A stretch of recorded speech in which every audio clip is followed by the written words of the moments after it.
Hi, I'm Camilla. And I'm Kang, and we are the FI FI Resellers. And today we have our What Sold video for you for the end of April, and it was an amazing week. We sold a lot of really good stuff. We also took some items to a buy-sell trade store, actually to 3 different buy-sell trade stores. I spent the whole morning basically waiting around for people to look at my stuff.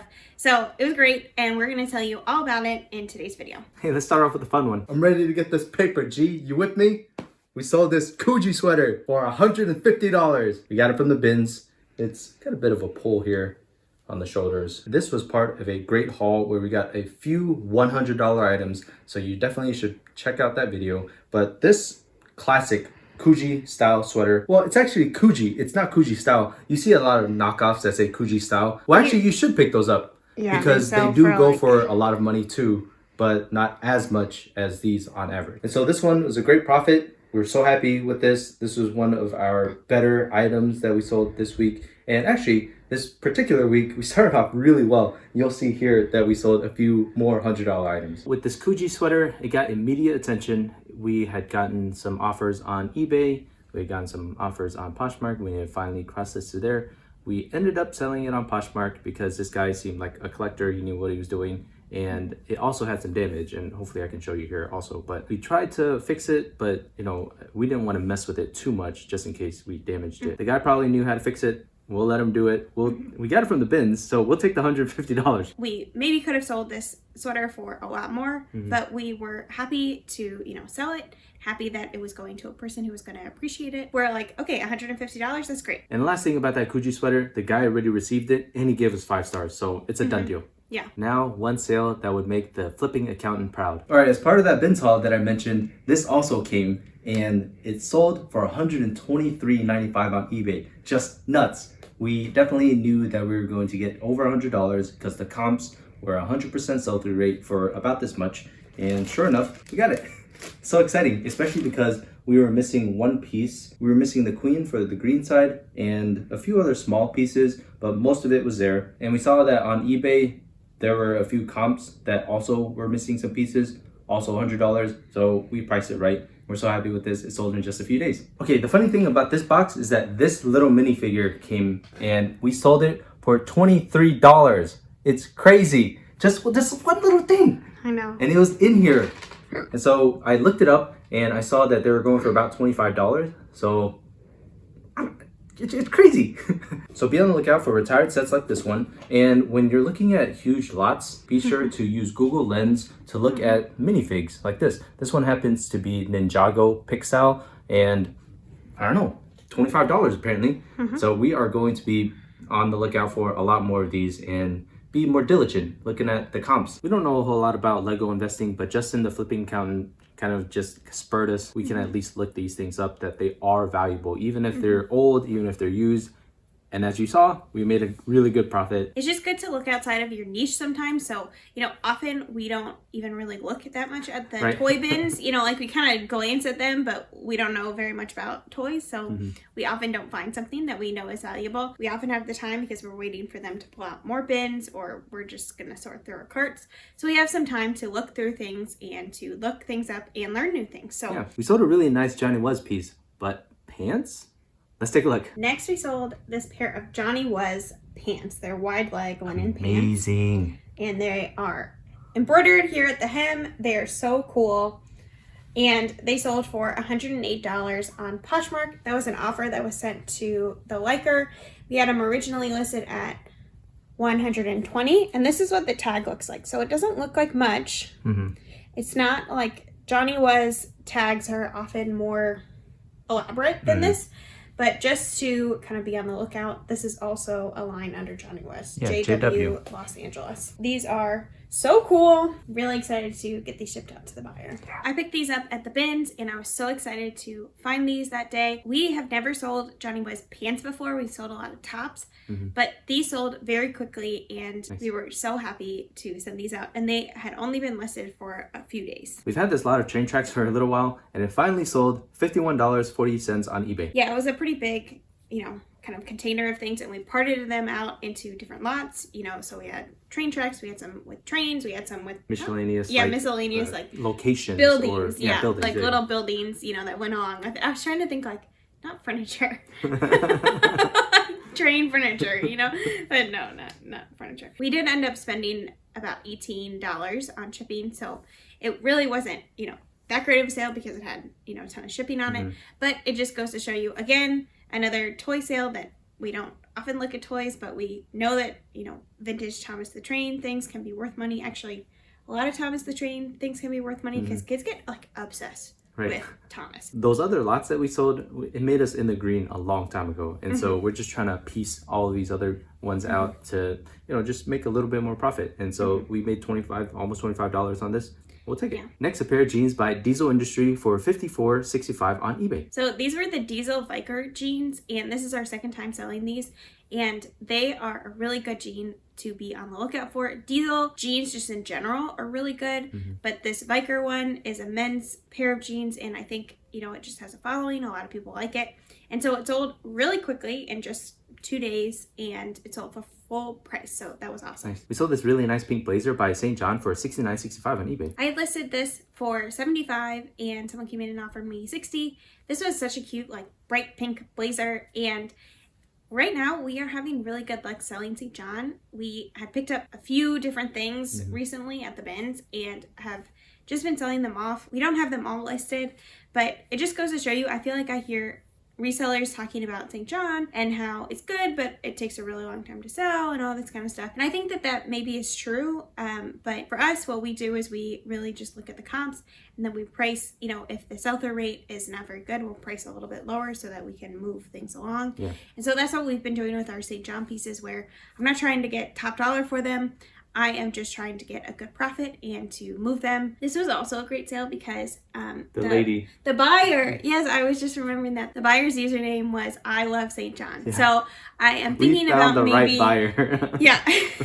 So she must be a collector. She obviously, I mean, if your eBay title, if your eBay name is, you know, I love St. John, you obviously, you know, really love this brand. I was thinking of even messaging her when I post new ones because we picked up a good amount in all the same size. So I'm wondering if maybe she wants some of these other ones. Yeah. But we'll have to keep that in mind. Yeah. We sold a vintage jacket by Abercrombie & Fitch. Let's take a look at it. We sold this really nice Abercrombie & Fitch jacket. It's vintage. We sold it for $75 on Poshmark. On Poshmark. Wow. Crazy. Amazing. Ooh, so stylish. So cute. Oh my gosh. Oh my gosh. Look at that. Extra large. Oversized. Oversized, yeah. Anyway, we're very excited about this because we've been doing pretty well on Poshmark. And then it's wool lined. This is wool here. And then it's just plain kind of canvas. It almost looks like Carhartt on the outside to me. But I also saw people on eBay, they were tagging it like Smallville. Like the guy from the character from Smallville used to wear like a jacket like this. Interesting. So anyway, if you want to be like the character in Smallville, look out for Abercrombie & Fitch. Like the guy that plays Clark Kent? Yeah. Cool. Superman. Yeah, Superman. Yeah, he's Superman.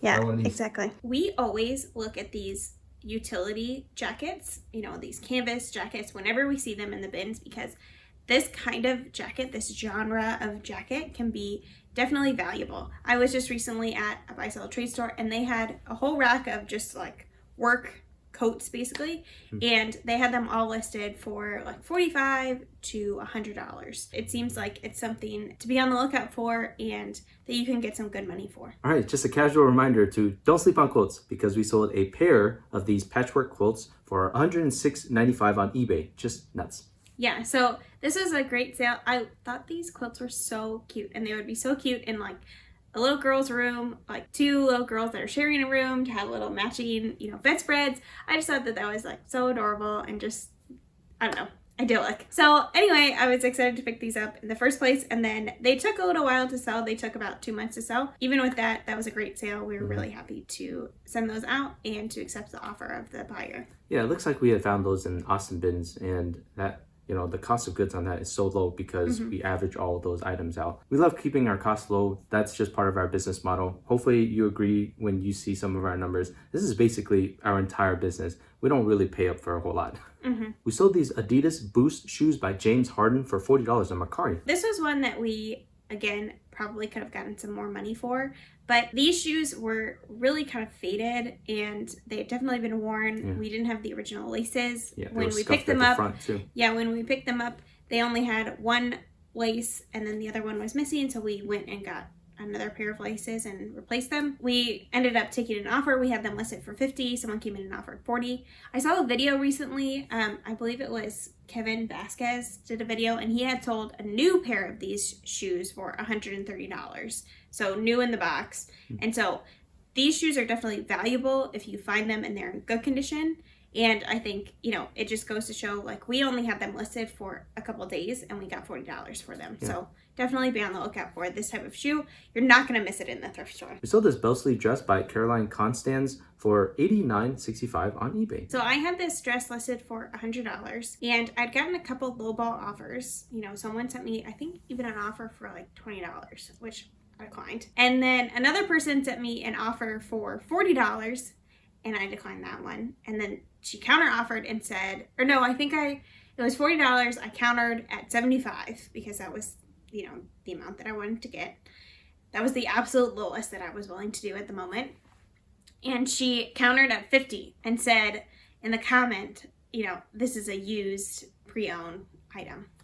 And that is an automatic decline for me. I am like, okay, you're done. You're out. Because to me, that communicates that you devalue used items, which means that you're receiving this item and you are going to be looking for, you know, flaws or things like that. Like, you're already kind of critical of used items. And so that's not really the customer that I feel like I want to have in my, you know, eBay store. That is like a negotiation ender for me. Yeah. I'm done. Like, you're out. You might even be added to my blocked buyers list. Yeah. If you really caught me at a bad time. Anyway, another person came in and sent an offer, and for $80, and I accepted, and that was great. So yeah. really, let us know if there are any complete deal breakers for you in the comments. Yeah. Like, if someone sends you an offer, you're like, nope, no way, not even gonna counter. So we usually counter at least once, right? It's like, you want to try to get the sale, but there is a line. And this person crossed it and it's like, nope, you're done. Yeah, exactly. So let us know if there are any, you know, comments that people can make in their offer that will make you not even consider their offer at all. For our duds segment, we're just going to talk about Camilla's buy-sell trade experience. We had a lot of these items for over 200 days and some of them for over 2 years. So crazy. Yeah. So what I did this day, so I had packed up 2 different bags. So I packed up a bag to go to a store that's called Pavement here in Houston, that they're sort of like a Buffalo Exchange Crossroads, but they are definitely Gen Z, kind of like, if you imagine like what's selling on Depop, like that's what they're selling at this buy-sell trade store. And so it's a lot of vintage items, it's a lot of, you know, modern items, a lot of Y2K things. And so basically what I did is I packed up all of my vintage items, because the last time I went there, I noticed that they had a ton of vintage stuff. And it seemed like they were buying more of that than like modern things. And so I packed up a whole bag, like seriously overflowing, an IKEA bag overflowing my stuff. Some of the items that it was even before we even had an inventory system, so they were just like in a gym bag, like on the floor of our closet. We also had gone through a couple of our bins to try to clear things out. So this was kind of like, okay, all this really old stuff, all this, everything was vintage. I put it into the bag and I thought, okay, well, I'm just going to try it. I'm going to see what they pick up. And they ended up buying a good amount from me at that store. It was probably, I think, like 10 items or so. And I didn't even have them all on our spreadsheet, so I don't even have accounting for all of them.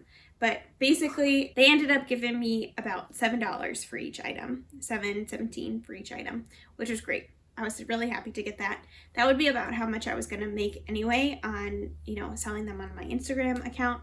So I was really happy to get rid of them. And then what they did was they also told me that they have a sister store, like basically next door, that was completely vintage. So then I took my stuff over there. Anyway, they took, I think, just 4 items, and then they gave me $10.77 per item. So that was great.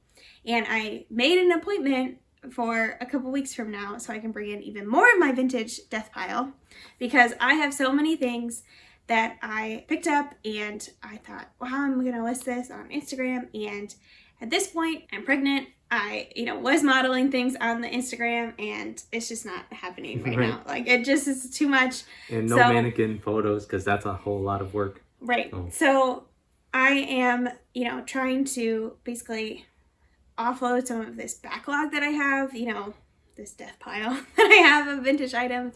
So I'm going to see if they can take some of those there the next time I go in. So hopefully it will be a successful trip, but it's really nice because they have these 2 stores basically right next to each other. So you can, whatever they don't buy at one place, you can just take to the other place and see if they'll buy it there. And then about, 5 minutes away is another buy sell trade store, Buffalo Exchange. And so I had a different bag packed with stuff for them that was more just like trendy pieces. I think of Buffalo Exchange as like trendy millennial upper Gen Z. So those are kind of the things that I'm bringing in there. And I bring in a lot of men's stuff to them from our men's thread up rescue boxes.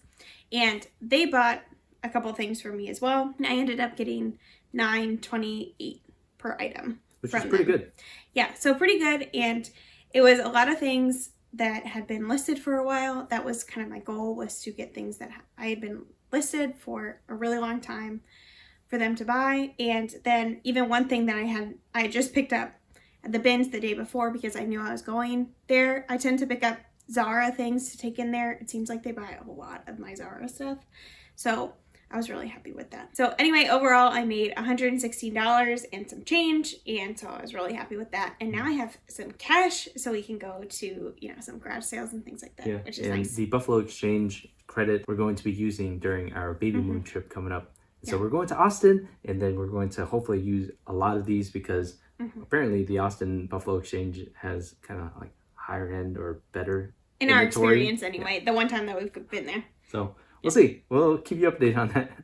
Okay, so here are numbers from the week. We made a total of 72 sales for a gross revenue of $2,120.79. And our cost of goods for those 72 items was $142.88. And on Poshmark, we sold 15 items for a net profit of $439.76. eBay, we sold 26 items for $664.31. On Mercari, we sold 8 items for $129.49. To the buy sell trade stores, we sold 16 items for $116.51. And on Facebook Marketplace, we sold 7 items for $95.81. Nice. Overall, a really great week. Our net profit for all of those platforms combined, including the buy sell trade money that we got, it was $1,445.88.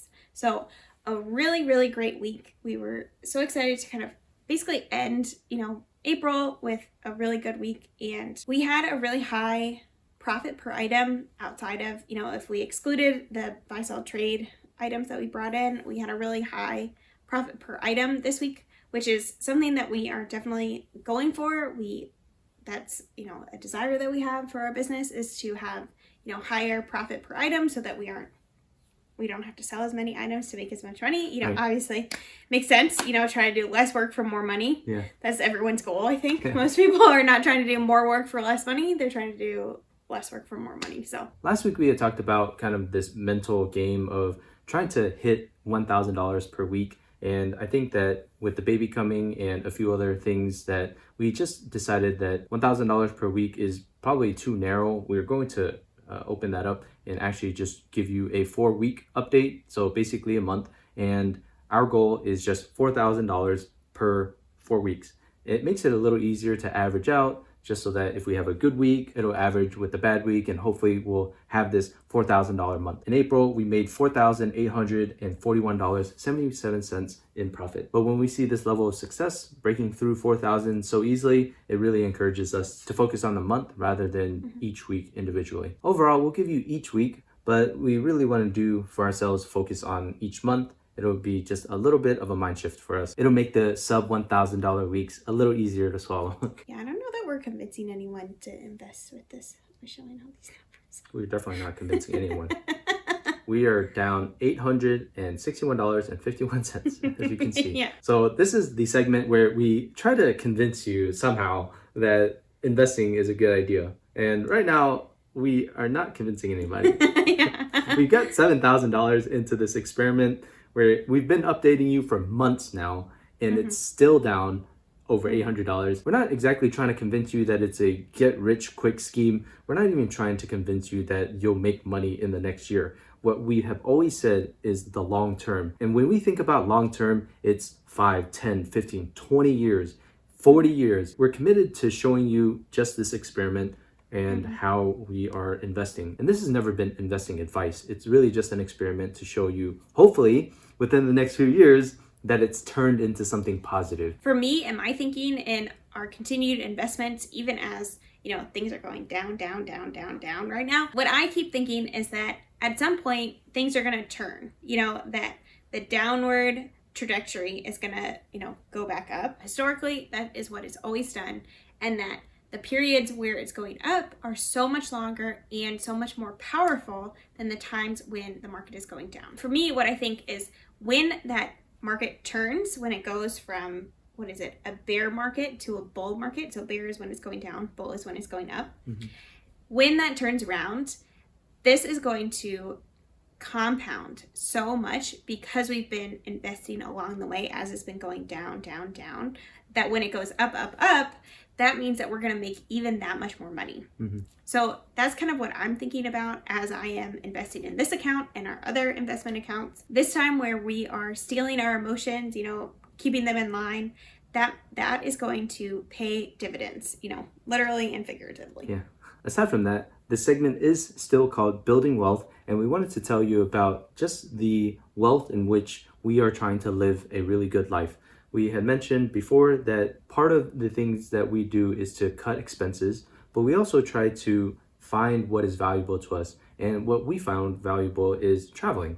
And what we're going to do for our baby moon is to go to a resort and just have a good time. And we've paid for it in all points. We've accumulated points by buying stuff on credit cards and paying off those credit cards, accumulating points, getting to a point where we can use these points for travel. And so this is something that a lot of people do. It's called travel hacking. It makes sense to accumulate these free points by using credit cards. As long as you're not paying interest on it, you are getting these valuable assets that you can use to then get experiences, which is for us is very valuable, that we want to enjoy our time before the baby comes and all that. This is a treat for us. Aside from the hotel that is free, essentially, we are paying for gas, food, excursions, and things like that. And so we are valuing that at a higher level than just thinking about all the expenses that we need to be cutting, right? That is something that we are really trying to balance, because it does cost money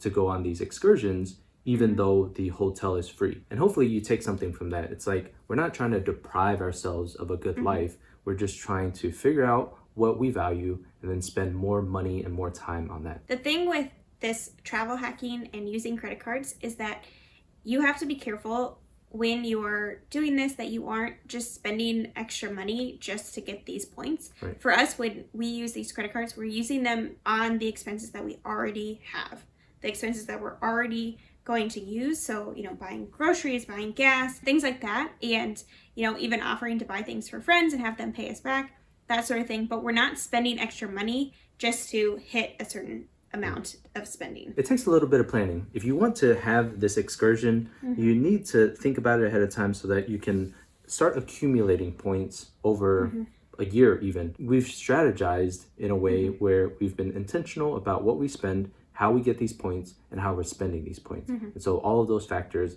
all included, is something that we consider wealth, right? Wealth in having time to spend and not necessarily spending a whole lot of money. Hey, we have one community BOLO to share, and it's from Thrift Big D, our friend who is from the great state of Texas. She lives in the Dallas area, and it's so fun that she sent us this Dallas postcards, 1936 Night Scenes Texas Centennial Exposition, Dallas. She had these keywords that said fold out postcard folder. And I'm gonna show you some extra pictures that show just how it folds out. And it's just so fun. Look at this. She sold it for $59.95.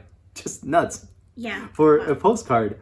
But it is really old. I think people just really like the big picture of, this postcard and the multiple pictures within this fold out. And this is something that we pretty much never look up. Yeah. It's like we never we never see these things. Well, yeah, that too. Yeah. I just find it fascinating that something so small and so old can sell for this much. It's just really fun to see that people are having so much success in all of these different categories and that we get to learn a little more about it. And 1936, that was a really long time ago, and it's still in this great of condition. And so really amazing. Hopefully you're now on the lookout for postcards and just really old ephemera. This is history that you can be picking up, selling to someone who can really appreciate it. So thank you so much, Thrift Big D, for sending that to us. We really appreciate it. You can check out her Instagram. She has posted so many of these great sales that you can learn a lot from her too. Thank you so much for watching this video. Leave a comment down below how your sales are going. And if you liked this video, give it a thumbs up. That tells YouTube that this is a good video and it should show it to more people. And if you aren't subscribed, consider subscribing. We do these What Sold videos each week, and we would love to have you as part of our YouTube community. Yeah, keep that passion burning, y'all.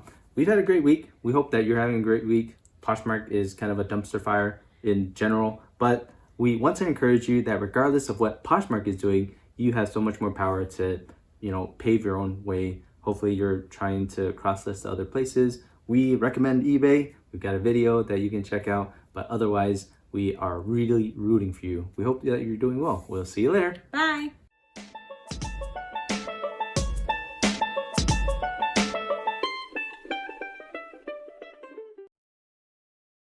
I mean, it was damaged, and we had listed it for $200, which is what we thought around the comps were, and we were going to take no less than $150. So we were like, we'll take it. Yeah, but don't come in our comments saying that we could have gotten $300 for it. We don't care. We don't care if we could have gotten more for it. She resides in Dallas, and she resides in Dallas. She lives in Dallas. Just say she lives in Dallas like a normal person.